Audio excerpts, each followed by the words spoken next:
اگر تاریخی طور پہ اس کی تلاش میں نکلیں تو وہ جو ہم پہنچتے ہیں لارڈ مکلے تک اور انجمن پنجاب تک،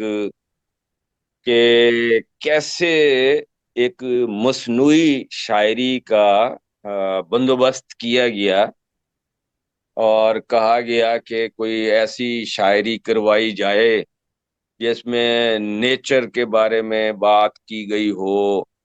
اب ظاہر ہے اس طرح کی چیزیں جب نصابات میں آئیں گی جس میں شاعری کروا کے شامل کی ہوں، جائے گی، جی ہاں، جی ہاں، تو یہ ایک بیہیویئر تھا نصابوں کے حوالے سے، یہ ایک تبدیلی تھی، یا شاعری کے حوالے سے ایک نقطۂ نظر بدلنے کی ایک طریقہ کار وضع کیا گیا سر، کہ کیسے ہم نے جو شاعری کا جو اوریجنل ذوق ہے